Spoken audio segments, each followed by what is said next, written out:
Minamahal ng bata at matatanda, nandito sa Alamada. Gusto mong malaman kung nasaan?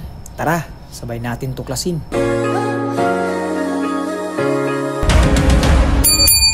Usapang Alamada, lahat natitingala dahil ang Alamada ay isa sa mga bayan na paboritong tambayan ng mga turista dahil sa tinatagong kagandahan ng ating likas na yaman. Pero hindi yan ang ating pag-uusapan dahil ngayong araw ay bibisitahin natin ang nag-iisang kainan na nagpatibok ng puso ng buong bayan. Walang iba kundi ang The Angels Bahay Inasal na matatagpuan dito sa Burgos Street, Kitacubong, Alamada, North Cotabato. Nasa parking area pa lang pero ramdam na natin ang lamig dahil nasa ilalim ng puno. Pagdating ko dito, agad akong nakipagkamayan sa may-ari dahil nagagalag akong makilala sila.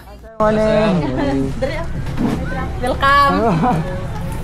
Di ko na rin tinagalan dahil akin ang simulan ang pag-iikot sa kanilang tindahan. Dito ko napagtanto na ang tindahan na to ay hindi lamang nagbebenta ng masasarap na pagkain dahil binibigyan din nila ng importansya pagdating sa kalinisan at komportableng tambayan. At dahil nandito na tayo, hindi pwedeng hindi natin tikman ang kanilang chicken inasal at halo-halo para makapagbigay tayo ng komento.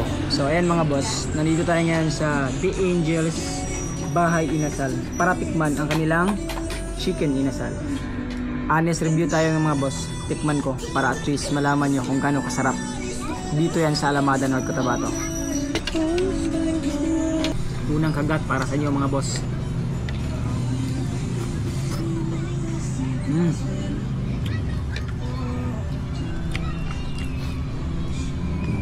Isa pa.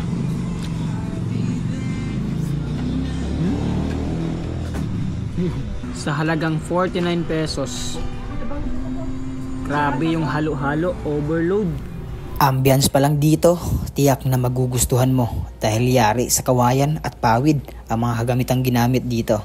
Hindi mainit at makakalanghap ka ng sariwang hangin. Ang masasabi ko, napakaganda dito. Kaya subukan nyo na. Masarap, mura at magandang ambience. Napakagandang tambayan kasama ang ating mahal sa buhay at pamilya. Sa The Angels Bahay Inasal, dito kayo ang number 1. Lubos akong nagpapasalamat sa inyong imbitasyon. Sa muli, ako si Rimatizon. Aday!